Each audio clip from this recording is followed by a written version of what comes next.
All right, so for chapter 4, we're going to get more into the graphing of trig functions. So graphing sine, cosine, I know you guys did that last year. You also did tangent last year. So we're going to review those, and then we're going to add a little bit to our graphs. If I remember correctly, you guys have already done shifting up and down, left and right, as well as amplitude shifts. But there's one more kind of shift that we're going to go over this year that we can add to our ability to graph. We're also going to be graphing cotangent, so the inverse of tangent, as well as the inverse of sine and cosine. So those are going to be the graphs we work on in this unit.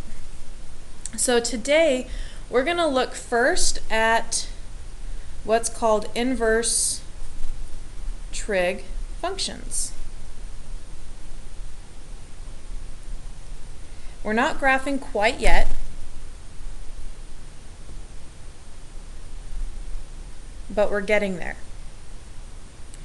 So to start this, we're going to do a little bit of review of something you guys just took your test on, and that was finding theta when we knew theta was between 0 and 360. So if we did sine of theta equals 1/2, we first looked at our all students take calculus to figure out what quadrant we were in.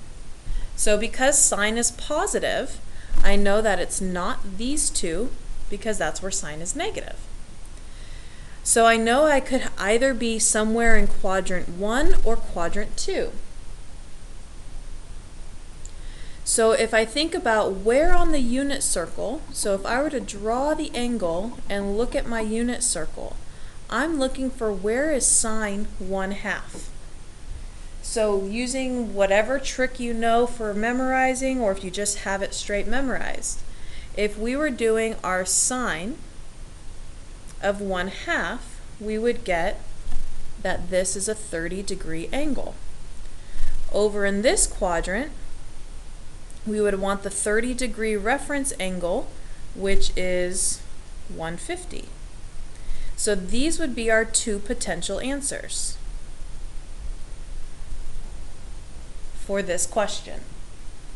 So what we're going to do today is we're going to learn a little bit more about inverses.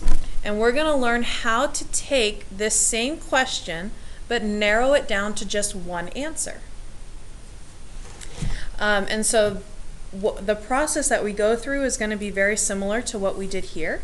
I'm going to show you how we can limit it further. So one of the things we want to look at, and this is something you'll want to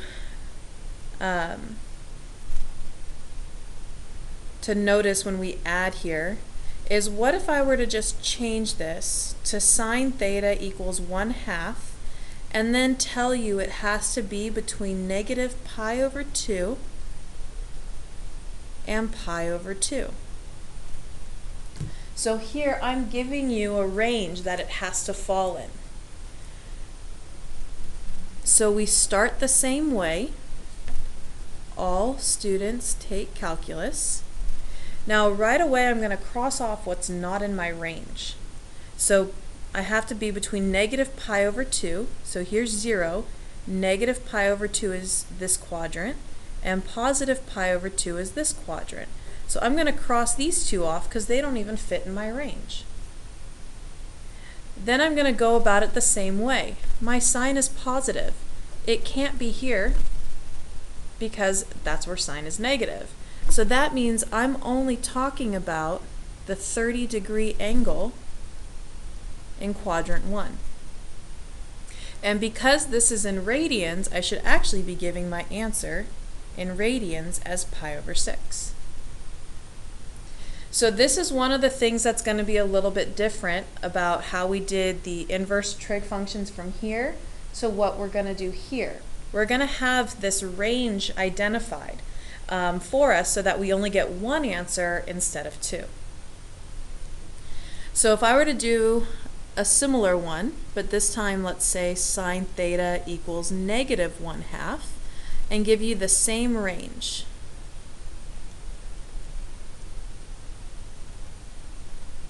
That should be equals.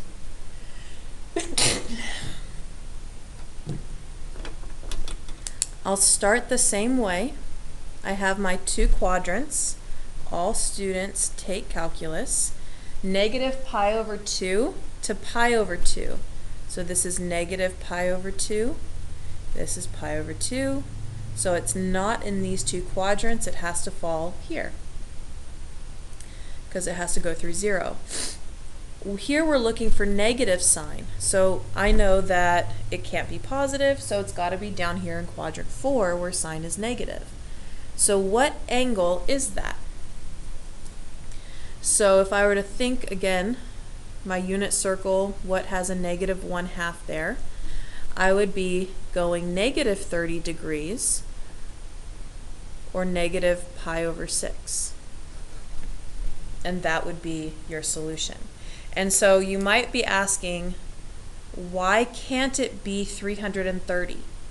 And the reason it can't be is because we want our angle to be between +pi/2, so this angle, or the negative acute angle. So it's telling us right here that we want to keep that angle between pi/2 and -pi/2, so we don't want the obtuse, we want the acute reference angle.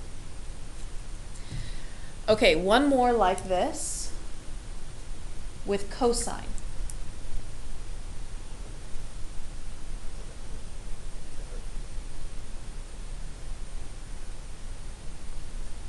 And here we're going to say between 0 and pi.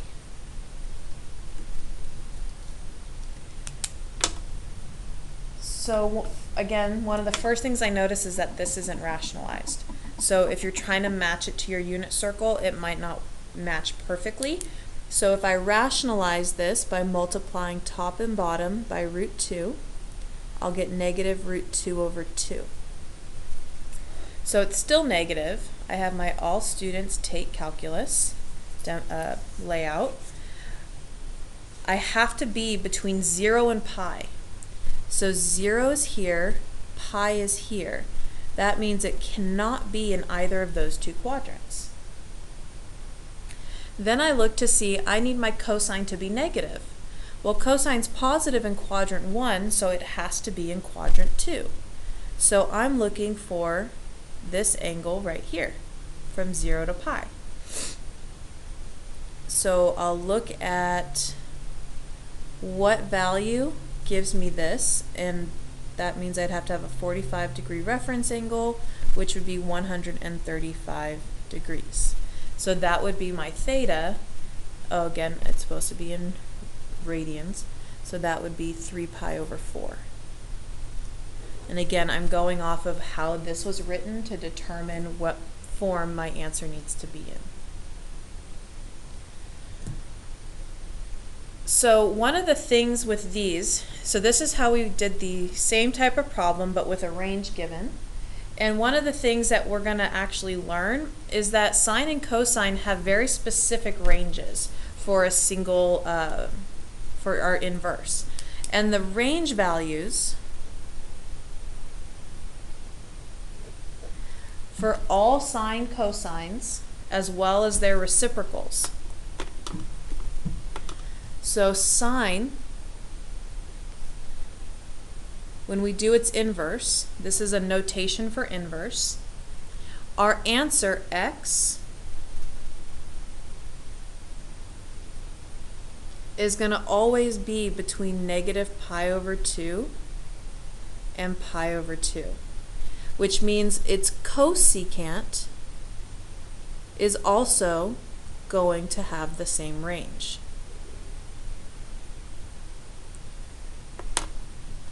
Cosine, oops, I forgot my,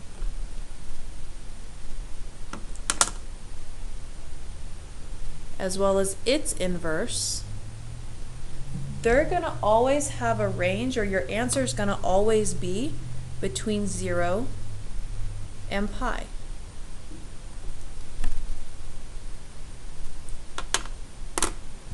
And lastly, for tangent and cotangent.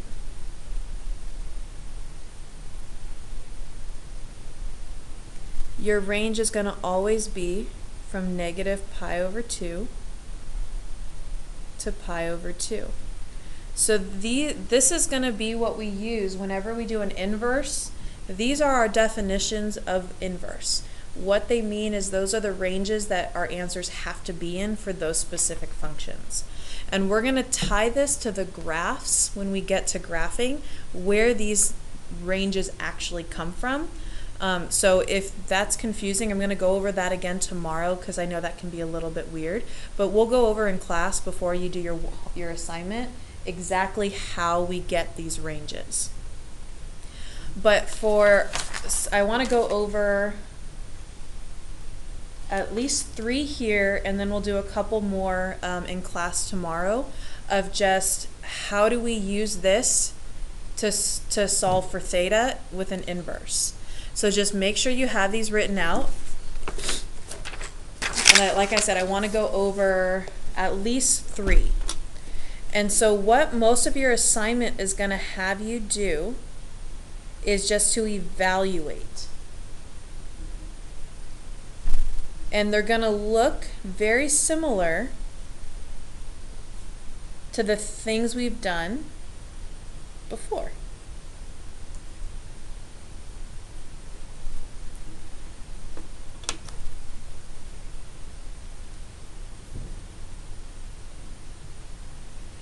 So this is what a problem will look like. One of the first things that we sometimes have trouble with is, what does that mean? So what this means, if I were to ask you sine of theta equals negative root 3 over 2, I would be asking you this exact same question. The only difference, this here is solved for theta. So we start here, this is what we did in the last unit, we looked like this. If I were to move the sign over to the other side, so we can't divide a sign because these aren't being multiplied. We can't add it because again, these aren't being multiplied.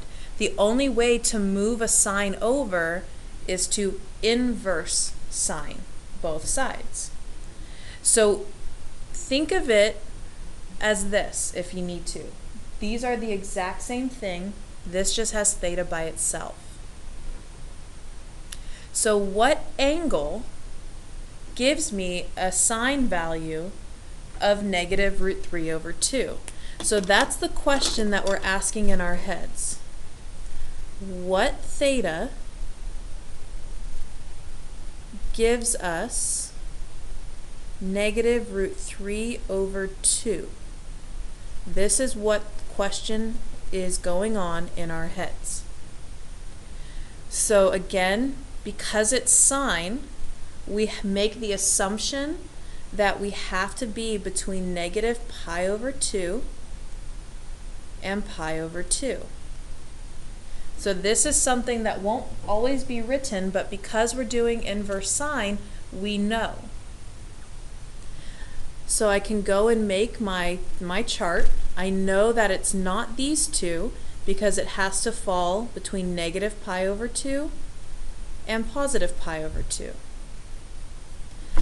Now again, my value here is negative, so I have a negative sign. That means it can't be quadrant 1 either because sine's positive up there. So I'm looking for a theta in this quadrant. So when I think what gives me a sine value of negative root 3 over 2? So that would be a 60-degree reference angle, so I would say negative 60 degrees, but again, because this is in radians, I need to convert it to negative pi over 3 radians, and that would be your answer. So what we're doing is similar to what we ended with in the last chapter. We're just putting some more context to it, but the process of what we're doing is the same. Okay, so I want to do 2 more before we call it a night. And like I said, I have about 3 or 4 more we're going to do in class tomorrow just to make sure we're okay. This next one says arc sine of root 3 over 2.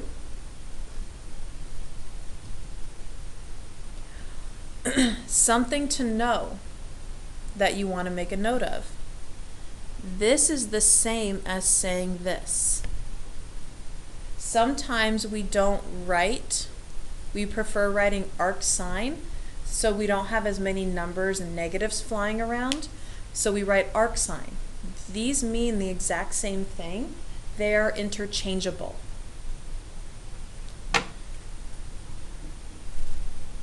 So again, think of this is equal to theta. In our brain, we're thinking, what theta gives us root 3 over 2.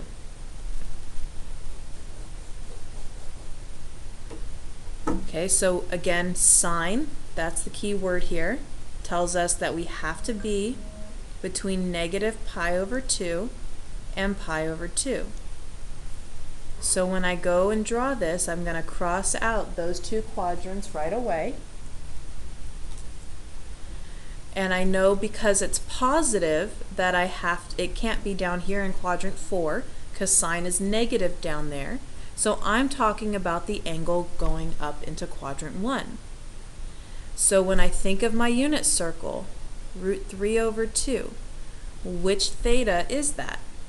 Well, that's 60 degrees, but because it's in radians, I need to write it as pi over 3, and that would be our answer.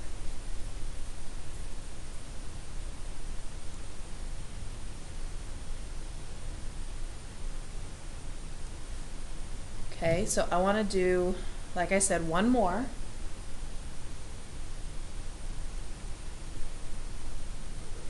And we're going to do a cosine on this one.